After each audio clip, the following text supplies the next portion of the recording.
Hello, and welcome to NANNcast. I'm Jill, your host. When it comes to therapeutic hypothermia, we know the evidence for cooling term infants with HIE is strong.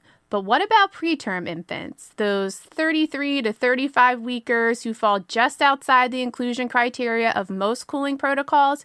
Should they be cooled in the same way as term babies? In today's episode, we're doing a special collaboration with the Incubator podcast, a show dedicated to breaking down neonatal research in a way that's practical, relevant, and sometimes even surprising.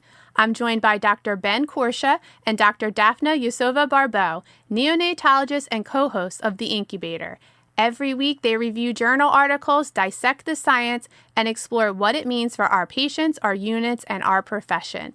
Today, they're bringing that expertise to NANNcast for a special crossover episode to review a recent study exploring whether late preterm infants should receive therapeutic hypothermia.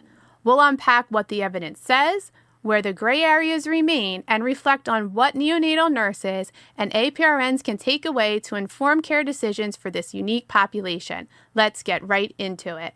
I'm so excited to have you both on NANNcast with this special collab with the Incubator. Since you regularly break down research on the Incubator, I would love to have you kick things off and, kind of walk us through the research paper and kind of give us some insight as to why this research stuck out to you and caught your attention. Thank you, Jill. I think that the way we tend to approach the selection of papers that we review on the Incubator is always the same. Number one, they have to be sourced from reputable, sort of high impact factor, peer-reviewed journals. And so, in this case, obviously, this is a research article that comes to us from the JAMA Peds journal, and so that's quite important. The other thing too is that we try to look at these studies and try to see at where they place themselves on the pyramid of evidence in terms of is it high level evidence, is it low level evidence? I personally love to read a good case report. I think it's very interesting, but it's true that in terms of how useful that can be for the audience in terms of generalizability and applicability of what some of the lessons you could learn, it's much less than if you were to review a randomized control trial, a multi-centered, multinational trial. And so we try to really favor randomized control trial, meta-analyses, and sometimes we'll even dive into a phase 1 study if there's a really interesting question that is just started to be addressed. So that's how we came with the idea of reviewing this paper on hypothermia for preterm infants that was published in JAMA Peds. And I think that the context of the study is also very interesting. I think that Daphna, you wanted to talk a little bit maybe about HIE, and then we can talk maybe potentially about the context of that. For sure. For the people, obviously, I realize that I may not have actually the full title of the study is called. Just going to do that. Whole body hypothermia for neonatal encephalopathy in preterm infants, 33 to 35 weeks gestation, a randomized clinical trial. As I mentioned, it was published in JAMA Peds. The first author is Roger Fakes, and it's from the NICHD, the Eunice Kennedy Shriver National Institute of Child Health and Human Development Neonatal Research Network. Daphna, I'm going to pass it up to you. Well, and we know, everybody in the NICU has probably at least heard of HIE and therapeutic hypothermia, but we just wanted to kind of set the stage and go a little bit briefly into the history. And I think it really helps people understand why this paper is so important right now. So there are lots of causes of neonatal encephalopathy. We're specifically talking about HIE, which is hypoxic ischemic encephalopathy. So a type of brain injury that comes from a lack of oxygen, that's where hypoxia comes from, or a lack of blood flow, ischemia, to the brain. And it's typically around the time of birth, especially for babies coming into us in the NICU. It affects approximately 1 to 3 per 1,000 live births in developed countries. And it's a huge cause of neonatal mortality and long-term morbidity. So neurodevelopmental disability, this includes cerebral palsy, epilepsy, and cognitive impairment.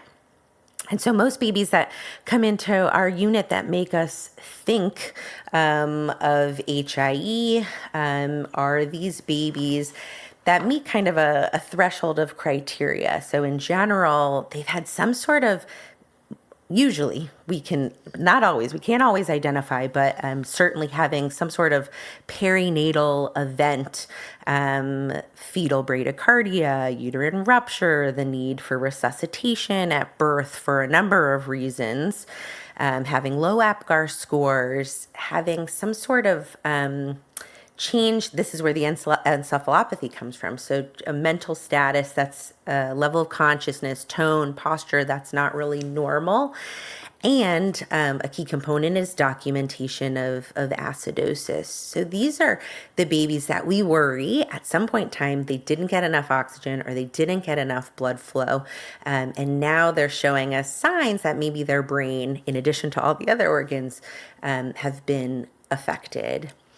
And then we recognize that we have this standard of care therapy now for babies who meet certain criteria called therapeutic hypothermia.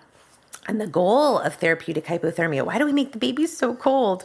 It's really to kind of slow the brain down, reduce cerebral metabolism. We want to decrease inflammation and this inflammatory cascade and this onslaught of gene activation, all of these things that over time, those first 6 to 12 to 24 hours will continue to have deleterious effects on the brain. So we have the initial brain injury, but it's this body response to the brain injury that continues in this first day of life that will continue the brain injury process. So we're really trying by getting therapeutic hypothermia on board by 6 hours, hopefully by 1 hour. The sooner we can do it, the better. We can slow down this secondary process of inflammation and brain injury. So what that looks like, we cool the baby's head or whole body for 72 hours, about 3 days, to 33.5 degrees. Now, there were a number of multi-center randomized control trials, about 6 major trials that led us to this kind of standard of care. And interestingly, the gestational age criteria for most of the major trials was a gestational age of 36 weeks, though some of these studies did include babies in the 35th week of life. So actually in about 2014, ACOG, the College of Obstetrics and Gynecologists, and the AAP, the American Academy of Pediatrics, came out with a publication about which babies we should be cooling, and they included babies in the 35th week. So for some time, we've been cooling babies that are about 1,800 or 2 kilos. They have this evidence of ischemia and acidosis, abnormal neurologic exam, and most of these babies are over 35 weeks. There was some thought that if it's good for these babies, it might be good for other babies too. Could we cool babies whose clinical presentation wasn't so impressive, the more mild babies? Could we cool smaller babies? Could we cool babies that were earlier in this 33, 34 week of gestation? But we knew that the cooling procedure has complications, potentially bradycardia, thrombocytopenia, clotting, pulmonary hypertension, cold stress. And so while we were hopeful, we were always hopeful that we could include more babies in this group, there was this ongoing concern that maybe they wouldn't do as well because those babies are already at risk for all of those complications.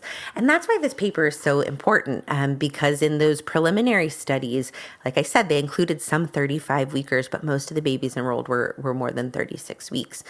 So having a trial that is targeting babies that are 33 to 35 weeks is very valuable, even though at many institutions we were already starting to cool some of those babies. So we really had to make a decision if our practice was in line with the available data.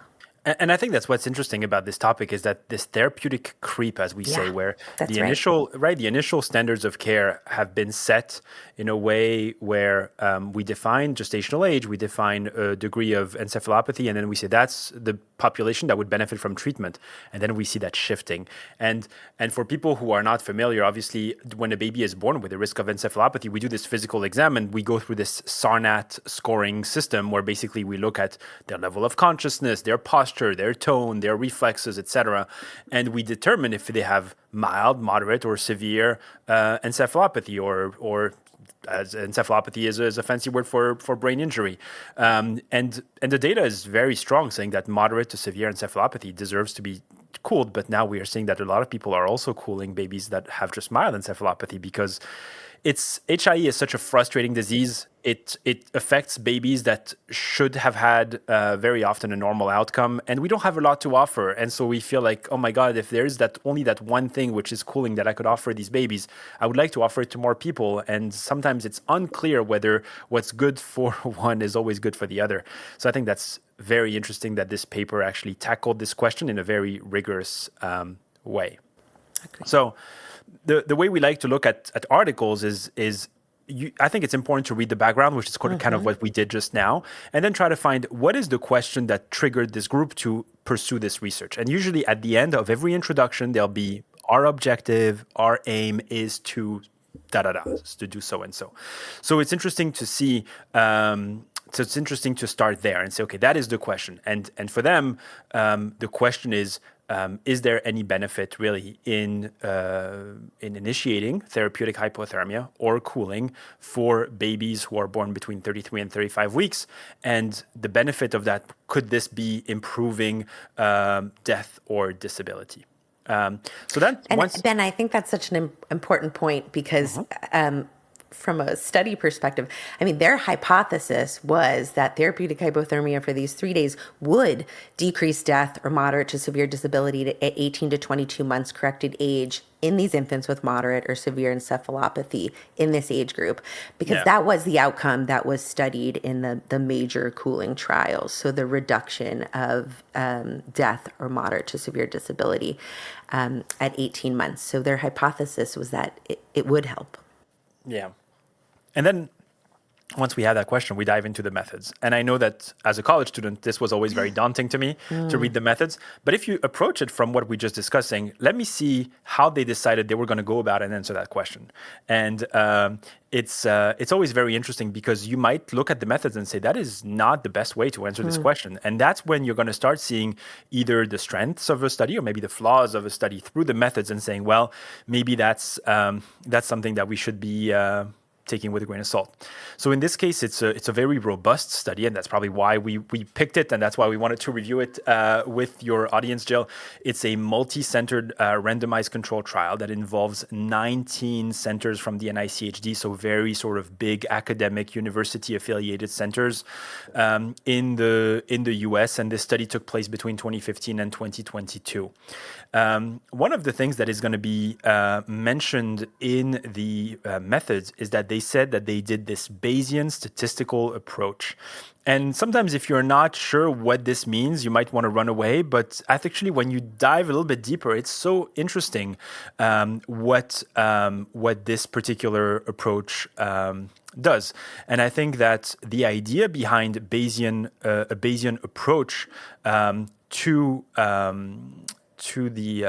the analysis is that it's looking at the base rates and saying, the amount of times that babies born preterm have HIE, it's quite low. And so if you wanted to actually run a study without using Bayesian analysis, you might need like tens of thousands of babies to actually show an effect. And how are you going to find tens of thousands of babies with HIE and prematurity? That is such a low occurrence, thankfully. So maybe using a Bayesian approach might be better. And what the Bayesian approach actually does is that instead of just giving you p-values, it will basically give you clinically meaningful probability estimates. And so basically instead of just getting a p-value, you'll get a percentage that says, hey, there's an 87 probability of increased outcome and so on and so forth. So I think that's always interesting. And then you learn about this maybe through this study, and then you wonder, well, why aren't other studies maybe following that along? And I think that's where it gets kind of interesting to sort of map out the different questions that are remaining in our field. So in terms of finishing up the methods, we want to look always at what are the inclusion criteria, what are the exclusion criteria. Like, did they include the right kind of babies? And in this case, it was very well done. Babies born between 33 and 35 weeks of gestation who were less than 6 hours old. As Daphne mentioned, we know that this is the window to initiate therapeutic hypothermia to get the best possible benefit of the intervention if it's initiated within the first 6 hours of life. The criteria for the determination of encephalopathy was a combination of a pH less or 7.0 or below, or a base deficit of 16 milliequivalent per liter or more.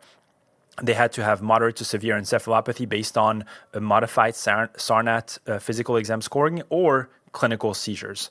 In terms of the intervention, the babies were then, if they met those criteria, they were then randomized and stratified by encephalopathy severity and center. And basically, they either went into a group of hypothermia, so a bunch of them underwent cooling with a set temperature of 33.5 for 72 hours, with a rewarming that takes place after that by 0.5 centigrade per hour, or they went into a normothermia group, meaning no intervention, basically.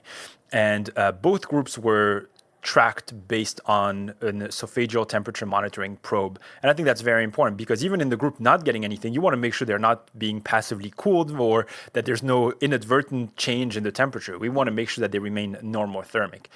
And then the one thing that I think is very important in the methods, and that can never be skipped, is what is the primary outcome? What is this study, all the statistics, all the enrollment numbers, everything else, what is it designed to actually measure? And in this case, the primary outcome was a combined outcome of death or moderate to severe disability at 18 to 22 months corrected age.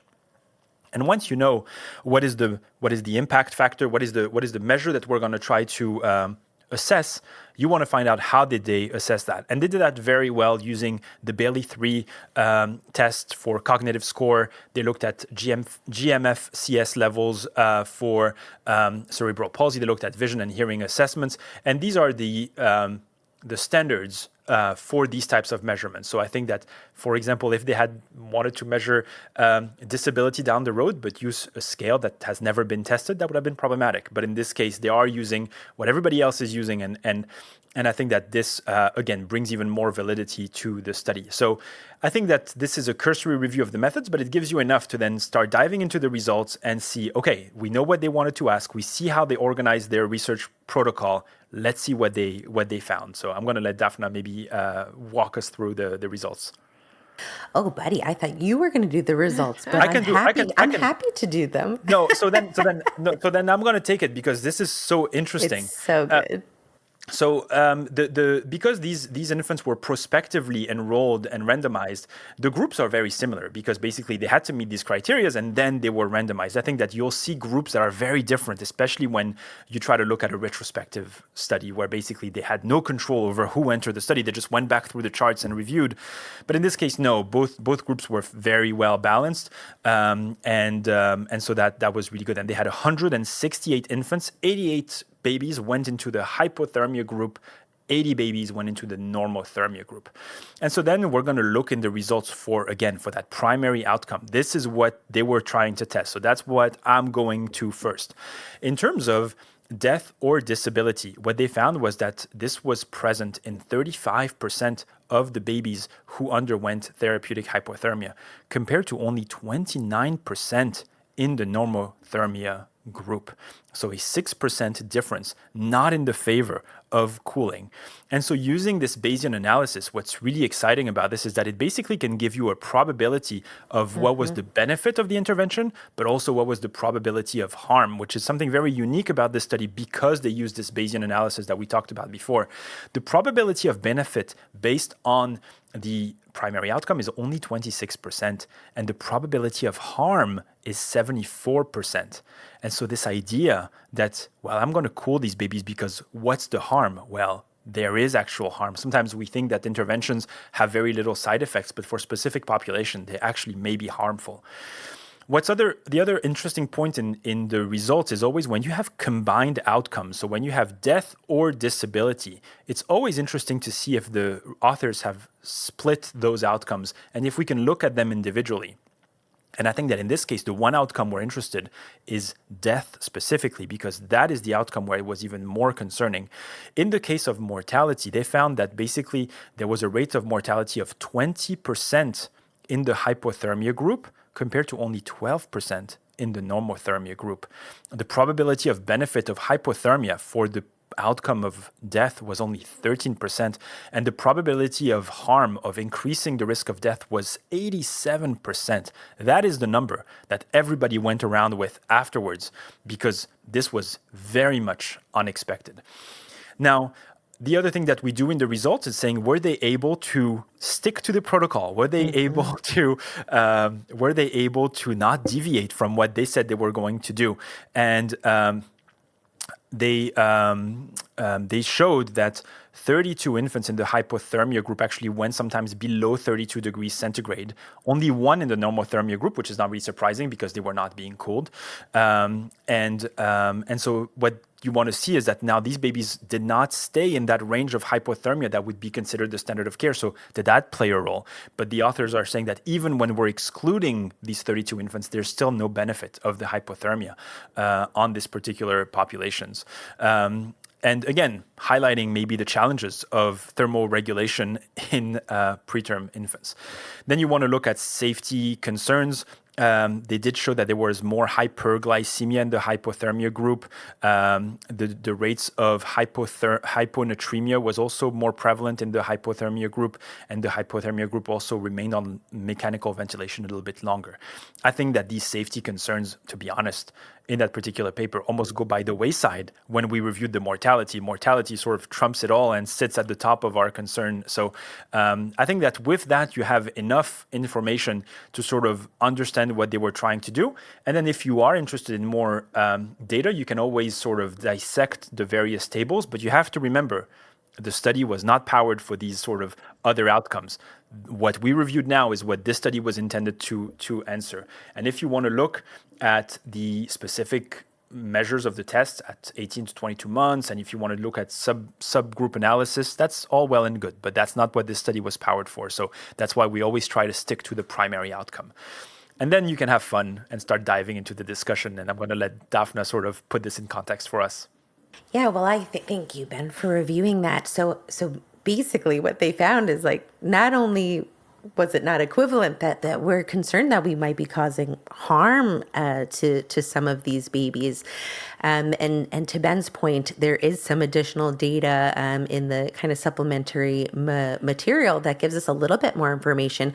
But again, the study was not powered to identify some of those things. But I think something that's been especially relevant in the community, a hot topic that people are talking about, is this table where they were able to look at the babies by their week of gestational age.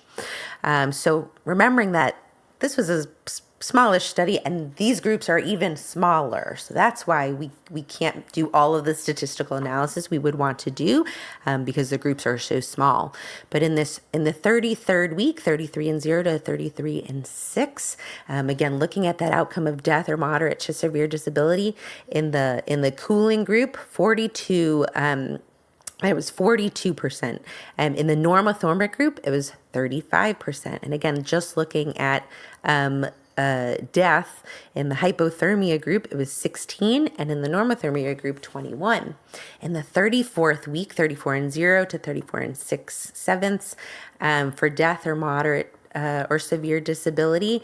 For the cooling group, it was 38% compared to 31% in the normothermic group. And just for death alone, it was 31% in the hypothermia group compared to 6 in the normothermic group. And then that 35th week, 35 and 0 to 6/7 weeks, in the hypothermia group, 25% compared to 20% in the normothermia group for death or moderate or severe disability. And again, for death, 18% in the cooling group compared to 15% in the normothermia group. And so this really makes us worry, especially about these 34 weekers where the death was was so much higher. Again, 31 to 6. we can't say significantly higher, but much higher. In the cooling group as compared to the normothermic group. It also is making us call into question something that we've been doing for nearly a decade, which is cooling babies in the 35th week. And so there are no formal recommendations or guidelines, but this is a discussion in nearly every NICU in the country. And I think especially for our bedside staff, it may be an opportunity to say like, hey, what are we doing about this for our unit? Are we making a change? Are we doing things differently? And there are some units that didn't cool under 36 weeks based on the cooling trials. There are lots of units that are cooling in the 35th week and now are trying to decide, do they change their practice even though the formal recommendations have not changed? The formal recommendations still state to cool in that 35th week.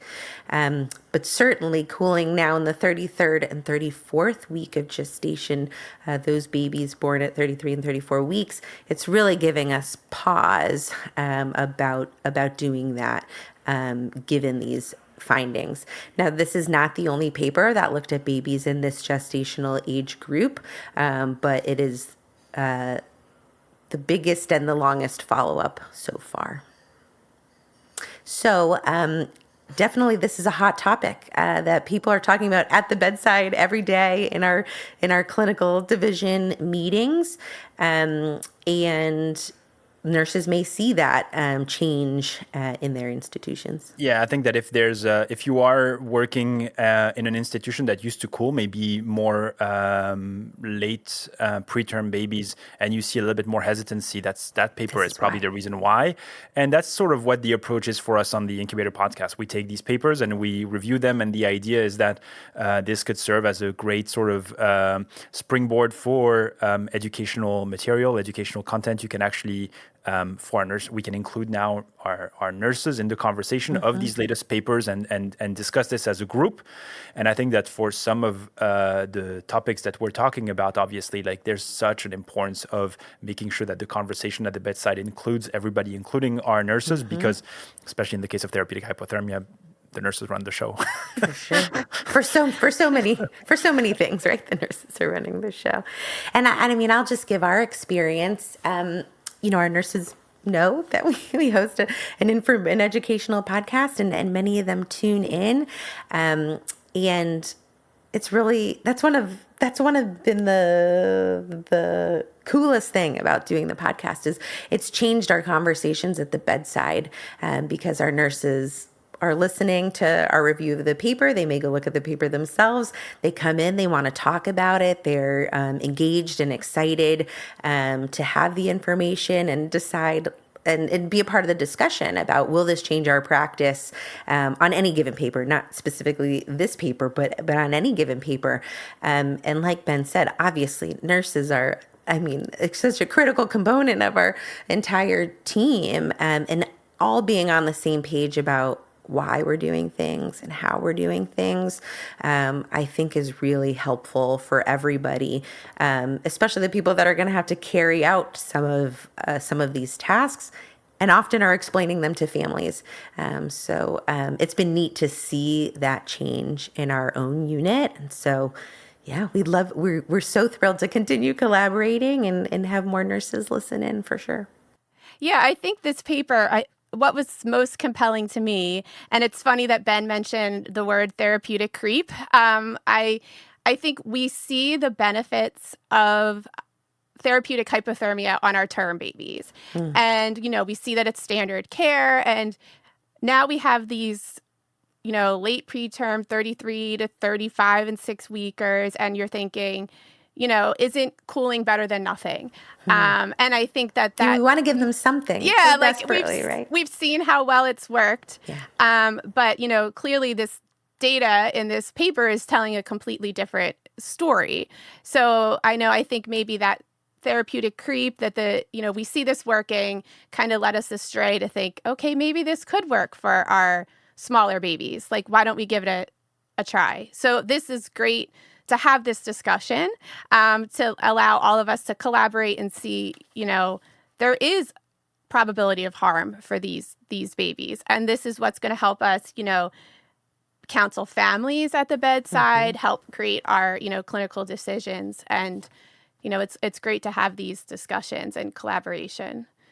And I think it's a reminder that we have therapeutic creep all over the NICU, right? And we think, oh, if it works in this population or does this for this baby, maybe it'll work for another baby. And we're so hopeful that it is. I think people would be surprised to know, how many things we have really good evidence for, how many things we have so-so evidence for, and how many things we do all the time and we don't have that much evidence for.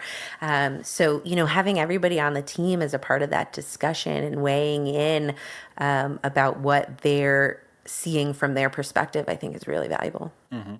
Also, I thought what was really interesting is how they were able to determine with the preterm infant, is it moderate or severe HIE based on a neurological exam? Because just even in our, term babies that are in, or we cool on a regular basis, how much discussion goes into, the SARNet score? Oh, do you think that's abnormal? Trying to determine, is this a mild case, moderate case? We always have the discussion on do we cool this, mild baby, the maybe babies? And so I just can't imagine having to try to determine this abnormal neuro exam. I know we are limited on time, so I wanted to make sure, but what's really cool is that when we do these reviews, then these questions pop up, and then it's so cool to then be able to go back and be like, did they talk about this? And and in fact they did. Yeah. And so there is a whole section of the methodology section where basically they address this issue of saying, how do we adjust our SARNAT for some degree of prematurity? And they have references and they have all sorts of stuff. So if that's something you're interested in, then welcome to the rabbit hole. Yes. Yeah. I mean, it's a whole rabbit hole. We could talk another episode on our mild SARNAT score babies and whether to cool or not. And whether SARNAT is the right tool and exactly. what are some, yeah, absolutely. And I think that this is where these papers, this is what we're trying to do on the podcast. I think that we try to do an overview of the paper, and then there's always so many questions that are left open. And I think that this is where our show basically invites the audience to then go and pick up the paper and review. I think that to me, the main question that comes up from this paper is why? Why doesn't it work? Why doesn't? And this is where usually the discussion can provide some answers. And it's kind of frustrating to say, but the authors are basically saying, well, there's probably a lot of reasons and we're not sure exactly why that is. And I think that as a clinician, whether you are a doctor or whether you're a nurse or whoever you are, this is where you found the gap. Because then you see this and you say, oh, so we don't know that. And now you can say, I want to try to find out why. And I think that from just reading a paper, from listening to a conversation, you can now have a whole sort of horizon that opens up on this is where the uncharted territory is. And I think that's what makes the review of these papers, the discussion of these studies so exciting. Absolutely. I mean, I was going to say to your point, I mean, there's still some conversation around we have this data, it's really helpful, but were the groups in all the studies really the same? Like some babies we talked about briefly got too hot or too cold in others, both sides of the group, the normothermic group and the cooling group, and that may impact how each group was represented. So we don't have all the information, but in an absence of information, this is the best information that we have. And I think that this is where I want to re-emphasize the point I made earlier, because you can't torture the data from that paper. Like there's only so many babies, and they try to answer one question. And then if you want to start going into the data, it's very few numbers and this phenomenon that's known as overfitting, where you can't fit too many questions inside a small sample size. It's the same as practice creep, right? Yeah, you can't do that. So just leave it as this is the question that needs to be answered, and go and collaborate and try to find people who are interested in the same question. And maybe the next paper will have your name on it. I think especially for our bedside nurses, there are so many clinical, clinician scientists. So what does that mean? That means they're not doing bench research. They're here providing care at the bedside, and they say I have this question, I have this problem, and we don't have an answer for it. Let's go look into it. But our bedside nurses are at the bedside all the time, 24 hours a day or night. And I think they may have a perspective on care that is going unaddressed in our research studies. So absolutely having nurses on research teams, nurses leading research teams, but being engaged in the research process, I think is the best thing we could hope for babies and families. Thank you for that, because I think oftentimes nurses, we're handed this is the clinical trial that we're doing, and you're going to do this, and you're going to do this. And it doesn't work with our workflow. It doesn't work with patient care. And it's not that it's like putting us out, but it's not what's right for the baby, because sometimes it's the researchers don't realize what happens day to day at the bedside. So it is extremely important to have nursing involved in study design, and, from the ground up, and not just as like, our side piece of coming in and gathering your data for you. But, how is that going to happen? Like, what does that look like on a day-to-day basis? Yeah, and I think we also don't recognize that, the protocol is written and day-to-day stuff is still happening in the units. And it's not always clear about the adherence to protocols because of those things happening at the bedside. And you're right, if we don't have bedside nurses as stakeholders early on, we're gonna, I think, underestimate those mistakes happening.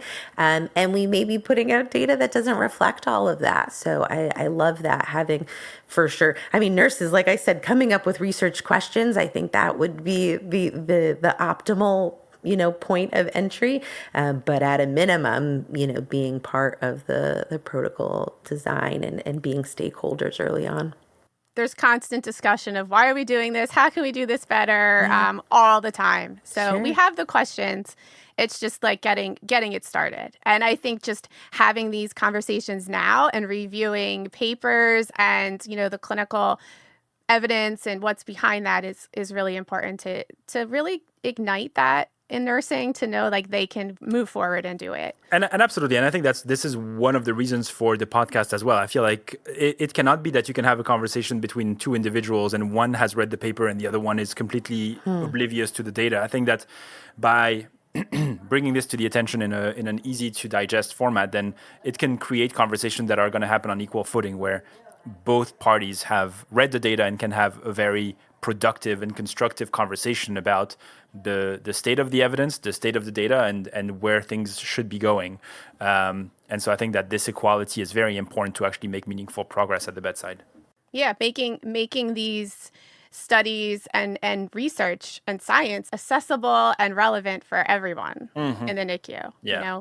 From the nurses to even parents and families. Absolutely. On that note, I think that one of the things that we've been trying to do is to take people who have this mindset of growth, of innovation, and of trying to think a little bit about what's past the edge of clinical medicine. So we've created a conference called the Delphi Neonatal Innovation Conference that takes place yearly. And this is a conference that's almost like a retreat. We bring people from all over the world, from various fields in neonatology, to talk to us about innovation and to talk to us about what is the latest and where is our field going. We're very excited that the next edition of the conference will be taking place in January 2026. The conference will be taking place from January 26, 27, and 28, and it will be in Fort Lauderdale in Florida. People can learn more about the conference and register at delphiconference.org or on our website, the-incubator.org/Delphi. Delphi is spelled DELPHI. You can Google it and you'll find it as well. So hopefully we make it easy of access, and we have preferential registration for nurses and trainees. So take advantage of that. Well, a big thank you, Ben and Daphnia, for joining us today on NANNcast. It was a really insightful and engaging conversation. So thank you for bringing us together and to collaborate to just make research more accessible and attainable to all of us. Make sure you never miss an episode of NANNcast by subscribing now. This podcast is made possible by listeners like you. Thanks for your support and letting us into your ears. Have a great day.